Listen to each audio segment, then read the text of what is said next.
Kagulat World, ito na ang laban na maaring tuluyang magbago sa tingin ng buong mundo kay Alexandra Ayala.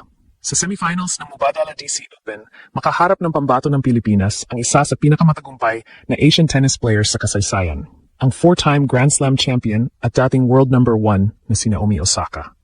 Hindi ordinaryong pangalan ang nasa kabilang court. 2 Australian Open at 2 US Open trophies ang hawak ni Osaka. Kapag gumagana ang kanyang malakas na first serve at explosive forehand, kaya niyang tapusin ang puntos bago pa makahanap ng ritmo ang kalaban. Ngunit hindi rin ordinaryong semifinalist ang kaharap niya ngayon. Pasok si Alex matapos talunin si Elina Svitolina 6-3, 6-4, ang ikalawang panalo niya laban sa Ukrainian star sa loob lamang ng mahigit isang buwan. Ika-6 na top 10 victory na rin iyon ni Alex ngayong 2026 at ikatlong semifinal appearance niya sa season. Hindi na ito isolated ups. May consistency, maturity at malinaw na pattern ng pag-angat. Si Osaka naman ay kinailangang bumangon mula sa isang set down upang talunin si Elisabetta Cocciaretto 4-6, 6-4, 6-3. Nakapalo siya ng 9 na aces, pero napuwersa rin siyang dumaan sa mahaba at physical na quarterfinal.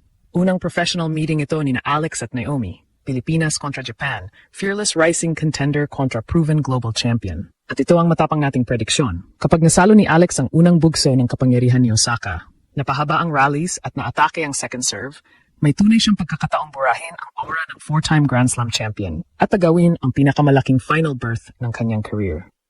At may mga laban na mahalaga dahil sa ranking points. May mga laban na mahalaga dahil sa prize money. Pero mayroon ding mga pagkakataong higit pa sa numero ang nakataya. Mga laban na maaring magbago sa pagkakakilala ng buong mundo sa isang atleta. Yan ang klase ng pagkakataong nasa harapan ngayon ni Alex. Sa semifinals ng Mubadala DC Open, haharapin niya si Naomi Osaka, dating world number 1, 4-time Grand Slam champion at isang global superstar na tumulong magbukas ng mas malaking espasyo para sa Asian athletes sa international tennis. Sa papel, napakalaki ng lamang ni Osaka sa karanasan. Nakapaglaro na siya sa pinakamalaking stadium, nakaharap ang pinakamabibigat na pressure at 4 na beses nang nagbuhat ng major championship trophy. 2 beses siyang naghari sa Australian Open at 2 rin sa US Open. Kapag nasa peak condition, hindi lamang siya basta malakas. Isa siya sa pinakamahusay na first strike players ng kanyang generation. Pero ang haharap kay Osaka sa Washington ay hindi na yung batang si Alex na natutuwa lamang makapasok sa main draw. Ito na ang mas matatag, mas disiplinado at mas mapanganib na bersyon ni Alex. Tinalo niya sa quarterfinals ang second seed na si Elina Svitolina 6-3, 6-4. Mas kahanga-hanga pa rito, 2 beses na niyang tinalo ang Ukrainian star na ngayong season. Una niya itong ginawa sa grass courts ng Berlin. Ngayon, inulit niya sa outdoor hard court ng Washington.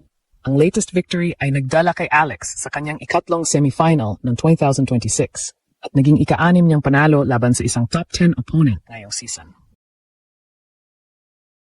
Kapag natalo mo ang parehong elite player sa dalawang magkaibang surface, hindi na madaling sabihin na nakatsamba ka lamang. Ibig sabihin, nakahanap ka ng paraan upang ma-neutralize ang kanyang strengths. Ibig sabihin, marunong kang mag-adjust sa bilis at bounce ng court. At higit sa lahat, ibig sabihin, mayroon ka ng larong kayong dalhin laban sa matataas na antas ng kompetisyon. Bago pa si Svitolina, pinatalsik din ni Alex ang defending Washington champion na si Leylah Fernandez, 6-2, 7-6. Sa second set, naiwan si Alex ng 1-5, ngunit nanalo siya ng 5 sunod na games bago dominahin ang tiebreak, 7-1. Iyon ang uri ng comeback na nagpapakita ng mental toughness. Hindi siya basta nawawala kapag tumataas ang pressure at lumalaki ang hinahabol. Kaya bagamat si Osaka ang mas accomplished naman lalaro, hindi dapat pumasok si Alex na tila masaya nang nakarating lamang sa semifinal. Dapat siyang pumasok na naniniwalang kaya niyang manalo. Ang pinakamalaking panganib para kay Alex ay ang unang 3 o 4 na games. Kapag mainit agad ang serve at forehand ni Osaka, kaya nitong magmukhang napakabilis ng laban. Isang mahinang service game lamang, pwedeng makakuha agad ng break ang Japanese star. Kapag sumunod ang dalawang mabilis na holds, biglang maaring maging 1-4 ang scoreboard. Dito kailangang manatiling kalmado si Alex. Hindi niya dapat piliting tapatan ang lakas ni Osaka sa bawat palo. Kapag pumasok siya sa contest kung sino ang mas malakas humataw mula sa baseline, mas pabor iyon kay Naomi. Kailangan gawing mas komplikado ni Alex ang laban. Una, kailangan niyang makapaglagay ng maraming returns sa court. Hindi kailangang winner agad ang return. Ang unang layunin ay huwag bigyan si Osaka ng napakaraming libreng puntos. Sa quarterfinal victory ni Naomi laban kay Elisabetta Cocciaretto, nakapagtala siya ng 9 na aces. Bumangon din siya mula sa pagkatalo sa opening set upang manalo, 4-6, 6-4, 6-3. Ipinakita nitong kaya niyang humanap ng panibagong level kahit hindi maganda ang kanyang simula. kaya hindi sapat na makalamang si Alex ng maaga. Kailangan niyang manatiling disiplinado hanggang sa huling bola. Ikalawa, kailangang atakihin ni Alex ang second serve. Kapag hindi pumasok ang first serve ni Osaka, dapat umabante si Alex sa baseline at iparamdam kaagad na hindi magiging komportable ang Japanese star. Hindi kailangang reckless ang attack. Pwedeng malalim na return sa gitna upang alisin ang angles, saka bumuo ng advantage sa susunod na bola. Ikatlo, kailangan galawin niya si Osaka. Ayaw ni Alex na manatiling planted si Naomi sa gitna ng baseline at malayang pumalo ng forehand. Kailangan gumamit ang Filipina ng cross-court angles, pagbabago ng direksyon at paminsan-minsang variation sa pace. Kapag napuwersa niyang tumira si Osaka habang gumagalaw, mas mataas ang posibilidad ng error kaysa kapag nakapuwesto ito ng maayos.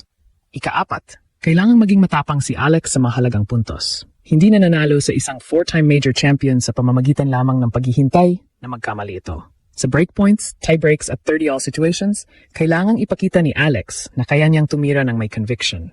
Hindi ibig sabihing sumugod sa bawat bola. Ang ibig sabihin nito ay piliin ang tamang pagkakataon at huwag umatras kapag dumating na iyon. At may physical na elementong pwedeng pabor kay Alex. Straight sets niyang tinapos si Svitolina, samantalang 3 sets ang dinaanan ni Osaka laban kay Cocharetto. Hindi nito automatikong nangangahulugang pagod si Naomi, sanay siya sa mahabang laban. Pero maari itong maging maliit na advantage kapag umabot sa physical third set, ang semifinal. Kaya ang mission ni Alex ay malinaw. Saluhin ang unang bugso, pahabayin ang laban, pilitin si Osaka na gumawa ng dagdag na palo at gawing test of patience ang isang matchup na gustong tapusin ni Naomi sa pamamagitan ng power. Kapag nagawa iyon ni Alex, hindi na lamang siya basta may fighting chance. Maari niyang mailagay ang 4-time Grand Slam champion sa isang laban na hindi nito gustong laruin. Mga kababayan, higit pa sa taktika ang kahulugan ng laban na ito. Ito ay isang All-Asian semifinal sa isang WTA 500 tournament. Isang Filipina rising contender laban sa pinakakilalang Japanese female tennis player ng modern era. Unang professional meeting din ito ni Alex at Osaka, kaya walang lumang head-to-head result na nagbibigay ng psychological advantage sa alinman sa kanila. Para kay Osaka, pagkakataon itong muling makalapit sa isang malaking championship. Matapos ang kanyang maternity absence noong 2023, patuloy niyang hinahanap ang dating consistency na nagdala sa kanya sa tuktok ng sport. Ang semifinal sa Washington ang ikalawa niya ngayong season at naghahabol siya ng unang WTA Tour title mula noong manalo siya sa 2021 Australian Open. Ibig sabihin, hindi lamang pride ang nakataya kay Naomi. Mayroon siyang gustong patunayan na kaya pa rin niyang manalo ng malalaking tournament at bumalik sa championship circle. Pero ganoon din si Alex. Ang bawat panalo niya sa Washington ay tila nag-aalis ng panibagong duda. Laban kay Leylah Fernandez, pinatunayan niyang kaya niyang pabagsakin ang defending champion at bumangon mula sa 1-5 deficit. Laban kay Svitolina, pinatunayan niyang kaya niyang ulitin ang panalo laban sa isang top 10 star sa ibang surface. Ngayon, laban kay Osaka, pagkakataon niyang patunayang hindi lamang siya mahusay mang upset.